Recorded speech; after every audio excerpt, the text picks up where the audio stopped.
Welcome to another edition of the Gold Nose Podcast. I am your host, Gregory McCoy. This podcast is by a fan for fans. I am not a journalist. I am not a reporter. I am not an insider. I do not work for a website.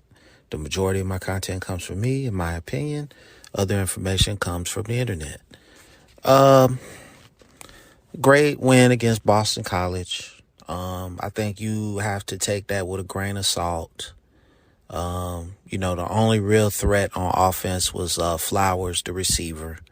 And, he never really got going. So, tremendous job by the defense and the defensive staff.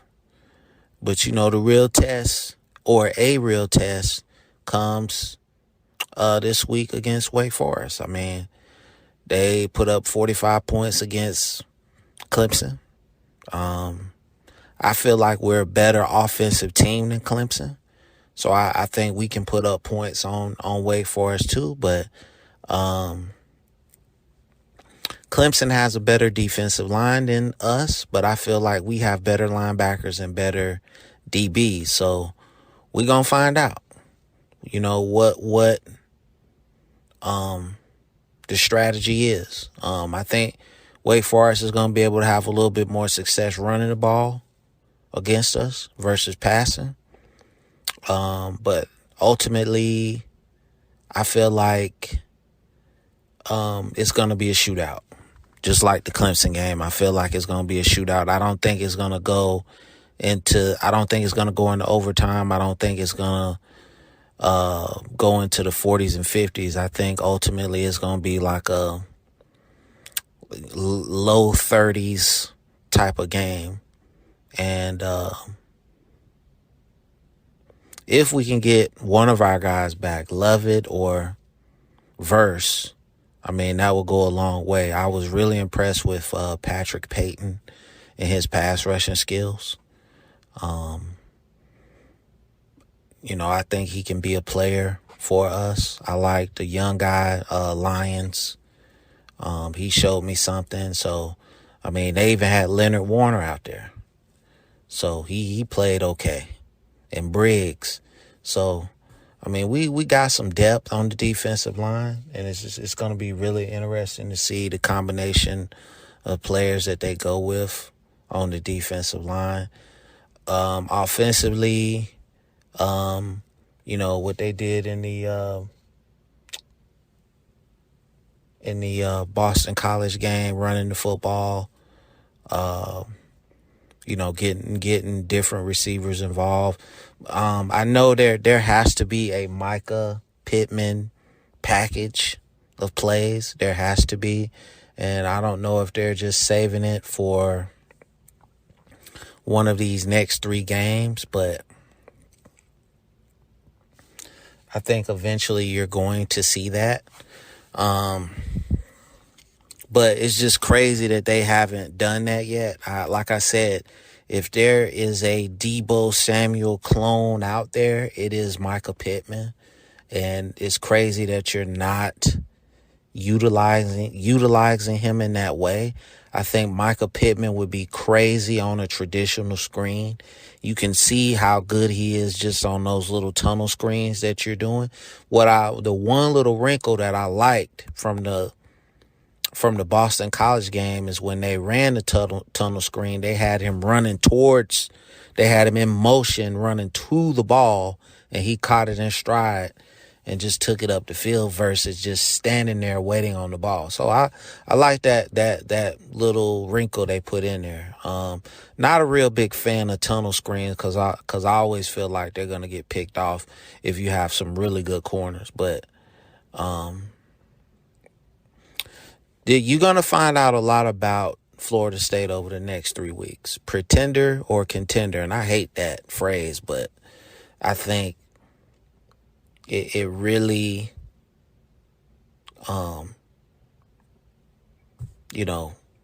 describes our situation for the next 3 weeks. Jordan Travis has been playing tremendous. We're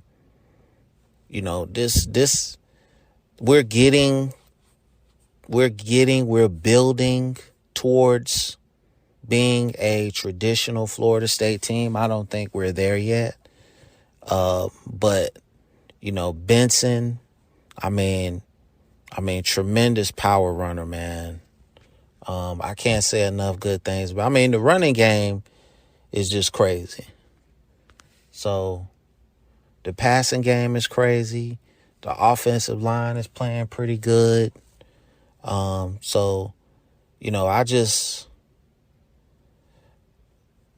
we're going to be tested this week, and this is what you want. This is what you want. I would say that LSU was a major test for us.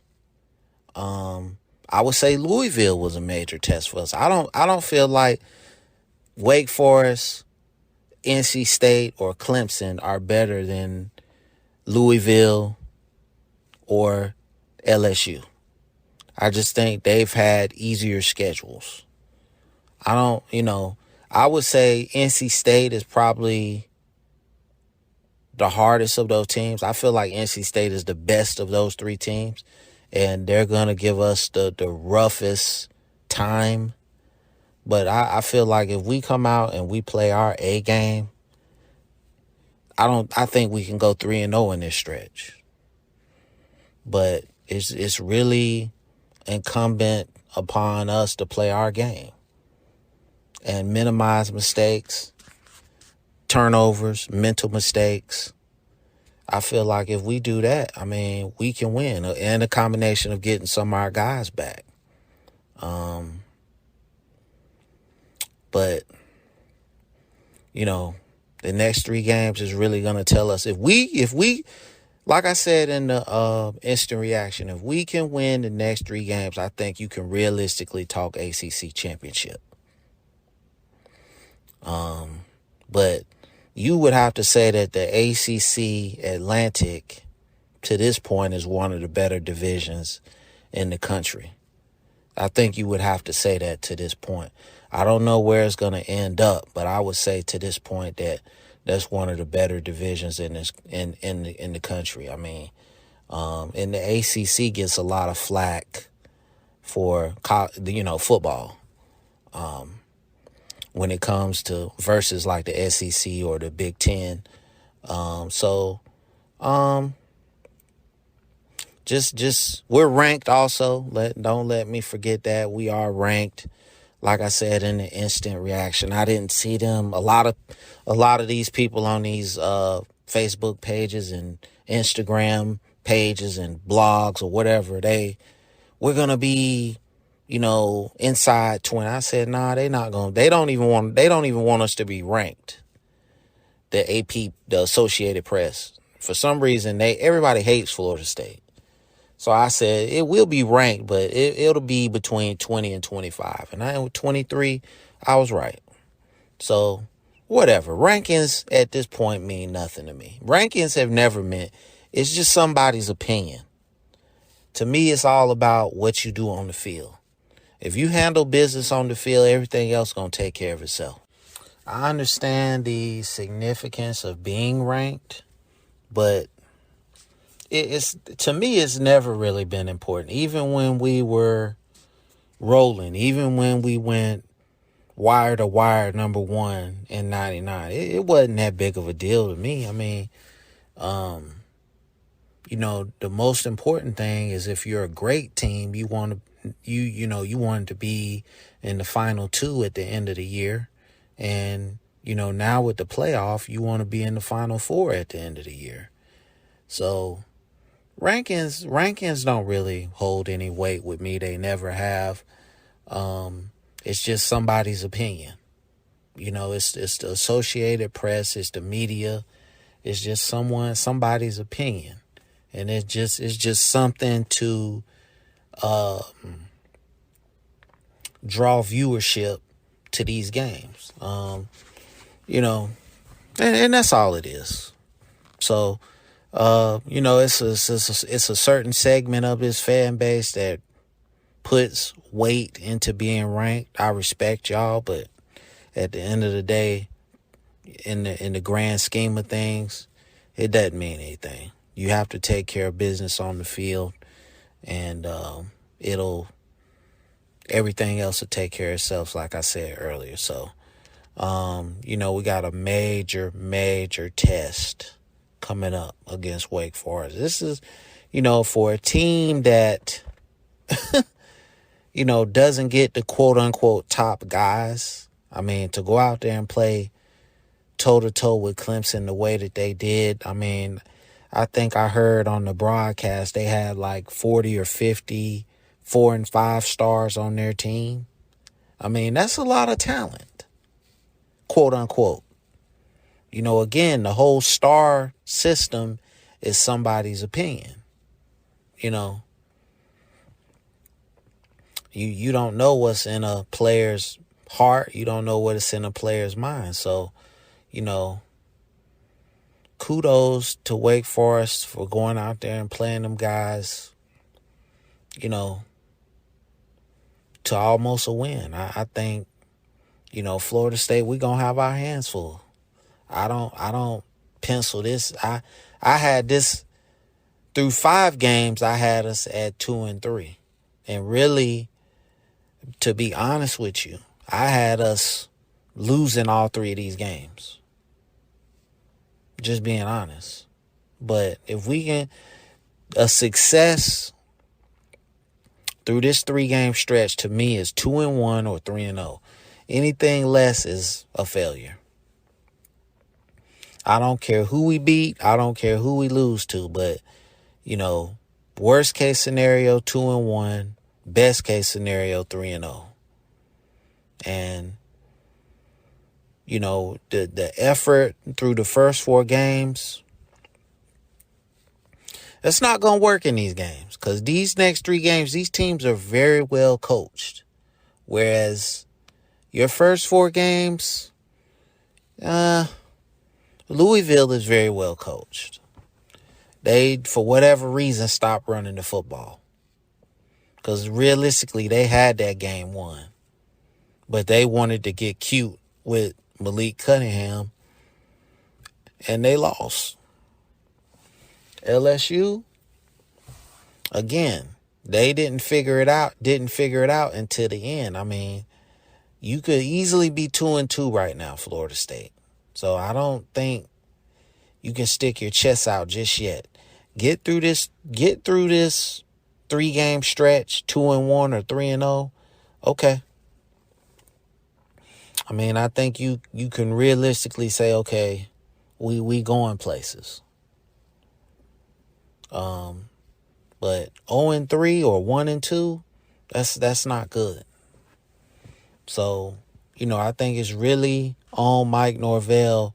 Whatever you done through these first 4 games, you gotta go times infinity for the next 3 weeks. If you can come out of this 3-0, man, hey, there's no doubt in my mind this team is for real. But, I just like I said last week, the culture change, the buy-in from these guys, when it happens, it's a beautiful thing, man. So, everybody was ready to run Mike Norvell out of town last year, including me. When they started 0-4, I was ready to run him out of town too. But, he turned it around, and, hopefully Florida State can find a way to go 3-0. I think 3-0 would be phenomenal. It's crazy that the schedule is set up like this, but it is what it is. I think whatever plays that you have been saving, I think you can beat Wake Forest. I think we have better talent than Wake Forest. I think Wake Forest they are very fundamentally sound. They're well coached, and let's not look over the fact that they do have talent. Okay, they go get guys that quote unquote are not star rated, but they get guys. And they've been doing this for a long time. So, you know, this is not a game that you can pencil in the win column. This is not a game that you can overlook. Clemson is not Clemson of years past. They have, they're right in the middle of things in terms of the ACC. And, they won 10 games. But like I said, every couple years, Clemson goes through this thing where they have a quarterback situation and they have to figure it out. Now, DJ Uiagalelei had a good game, but I think the dude Klubnik is going to be the guy before the season's end. I don't see Uiagalelei, he had a great game. I'll give him that, but I think the freshman, the backup, is a better quarterback. Just my opinion, but we'll see what happens.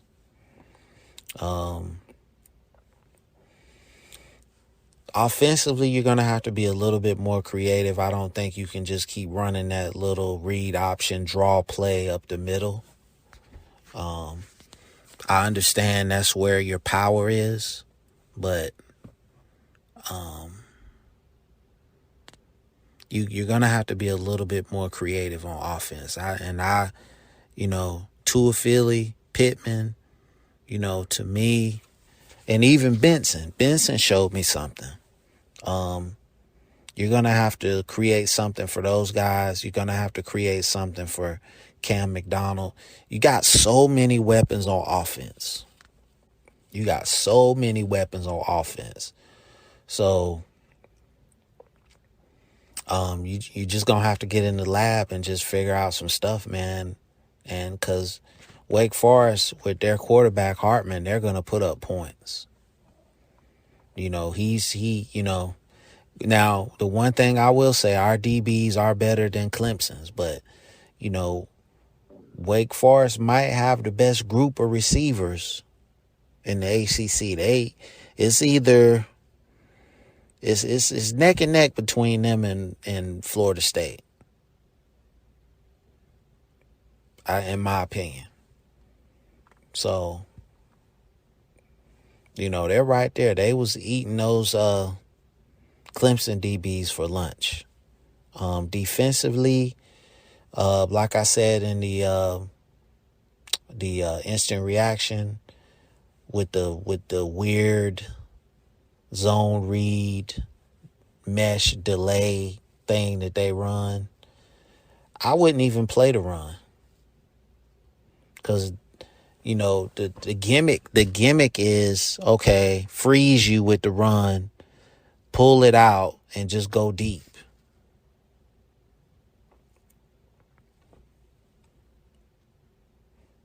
What I would do is just zone. Just play zone. Just play zone. If he's going to run that, and they're gonna run that,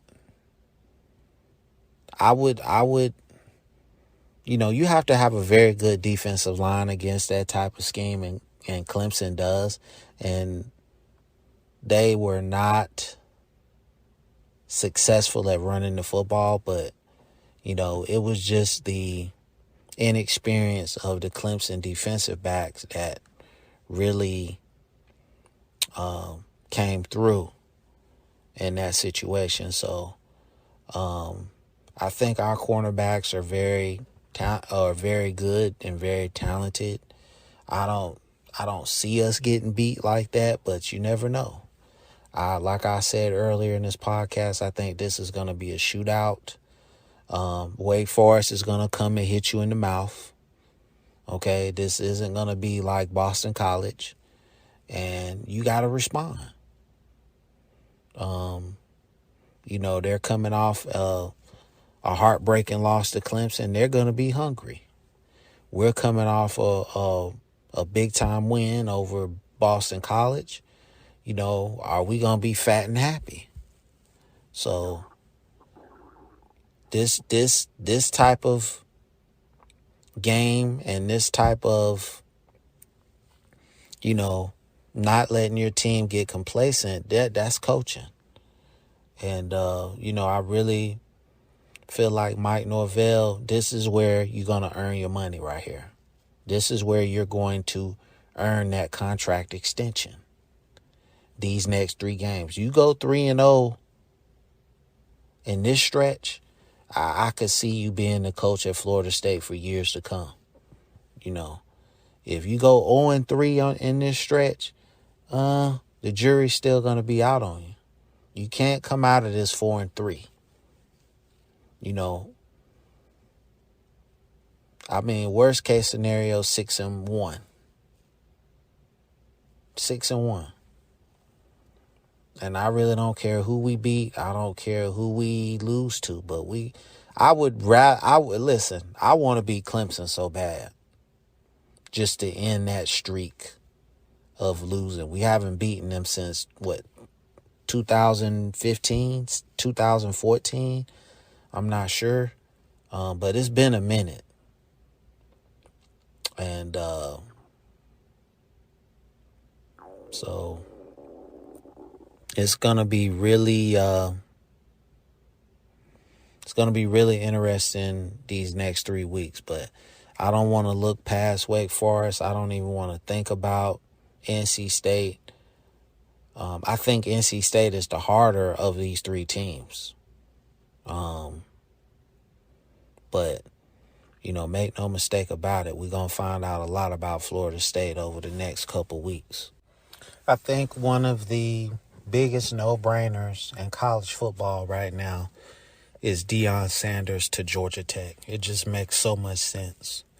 When you think about Atlanta, when you think about the Atlanta Falcons, a large segment of that city is synonymous with Deion Sanders. And it makes too much sense. That's why Georgia Tech won't do it. They'll go hire another unknown guy like they did with this last guy, and he'll be mediocre. If you want to get on the level of a Georgia Tech, if you want to be on the level of Georgia, Deion Sanders is the way to go. I don't think there's another guy this side of Urban Meyer that could galvanize your program, galvanize the city of Atlanta, galvanize the state of Georgia, and actually just from a PR standpoint, be on the level of a Kirby Smart in terms of recruiting. Now, he's not going to out-recruit Kirby Smart because, Kirby Smart has a humongous budget to get recruits. But Deion Sanders is a machine, and he has connections, and he's going to get a lot of top guys if you hire him. And I know this is the Go Noles podcast. I'm supposed to talk about Florida State, but anytime I get to pump up my boy Deion, I'm going to do it. He's the reason why I became a Florida State fan way back when. So, I would love to see him get that Georgia Tech job. I would love to see him get that Georgia Tech job. Georgia Tech has been a sleeping giant. Just like the Georgia Bulldogs were. But the Georgia Bulldogs were still pumping out NFL talent year after year after year. They just could never get over the hump. And not that Georgia Tech is even on that level, but they could be. So that's it for the non-Florida State stuff. Realistically, we got 8 games left. If we split these 8 games, we go 4-4. We're 8-4. And before the season started, that's pretty much what I predicted, was If we go 7-5, 8-4, we'd be all right. I mean, Florida don't look good. Miami for sure doesn't look good. But we know when they play us, it's going to be a different type of effort. Like that Miami team that you saw against Middle Tennessee State, that's not going to be the Miami team that plays us. Because, I mean, the focus and the pride and just it's gonna go up times 100.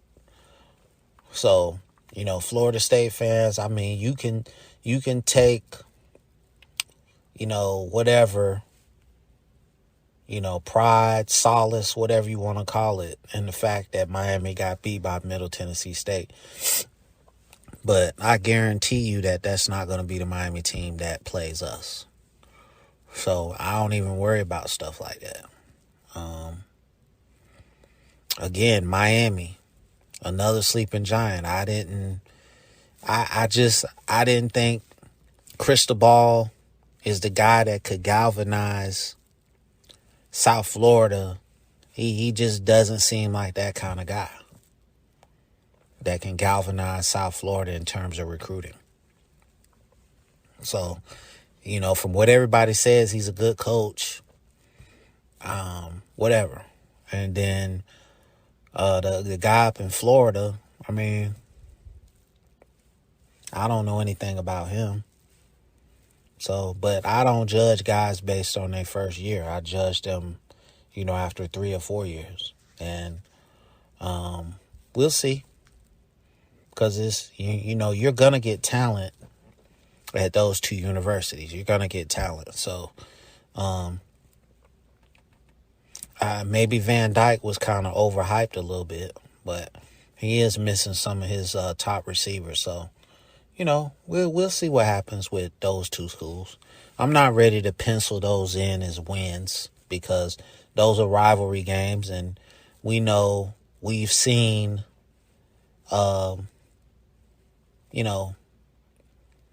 Florida State lose to lesser Miami Hurricanes and Florida Gator teams. So I'm not ready to pencil those in as wins yet. I need to see how you do in this Wake Forest, NC State, Clemson stretch before I start making bold predictions. If you can get through this stretch, like I said earlier in the podcast, 2-1, 3-0, then I think you can realistically talk ACC championship. I think if you can get through this stretch undefeated, you could realistically talk college football playoff. I really feel like you could. Because you would be very battle tested. Okay? But you have to go 3-0 for me to even get to that point. And I don't want to put the cart before the horse. So, first thing first, you got to take care of Wake Forest. I think you can beat them.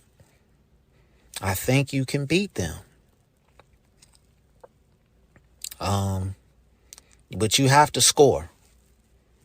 Because Wake Forest is going to score.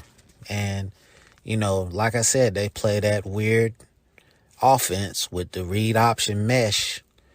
And, that's it. Sam Hartman is a very good quarterback. I think he's going to be a very good NFL quarterback.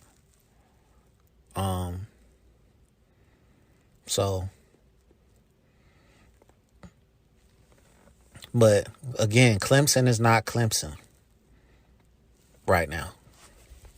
So, I just don't think they're getting the same caliber of talent that they were getting several years ago. But, Florida State, this is where the rubber meets the road, and we're going to find out what kind of team we are. I mean, I just hope that we can get some of our defensive linemen back. I hope that we can, continue to stay healthy. The sky's the limit for this team. I need the coaching staff to continue to do what they've been doing in terms of getting these guys ready to play, keeping these guys motivated, and then I think we can be special. I mean, like I said before, after 4 games, I had us at 2-2. So to be 4-0, we playing with house money. We're a third of the way through this schedule. And I think that we can be special if we continue to do the things that we've been doing times 10 now. Jordan Travis has made that quantum leap that I said that he needed to make as a quarterback. He has done that. But to go 3-0 through this, through this stretch of games right here, I think would put us in a prime position to be, in the ACC championship. Last thing, the ACC is moving to Charlotte. This move they should have made this move years ago. To me, it just made no sense to be in Greensboro. I love Greensboro. Great city. Used to live there way back in the day. But it just from a logistics standpoint, it didn't make sense. So, glad to see that the new commissioner is getting with the times. I think the next major thing you need to do is conference realignment. I think you need to, they're going away from divisions anyway, so never mind on that. So, it is what it is, man. And I've been thinking privately to myself that if you're going to expand, teams that I would add, Notre Dame, of course. But what about UConn? And I know their football team stinks, but if you add a UConn, you add a whole state. And there's very few teams in this country where you could add a whole state. They're still pretty good in basketball. And, we've seen UConn be special in football before. So it's just a matter, they've got a good coach. And it's just a matter of getting the right, infrastructure in place for them to be special again. So it is what it is. Just passing thoughts. So that concludes this episode. I hope you enjoyed it. It's available on YouTube. It's available on all podcast platforms. And as always, go Noles.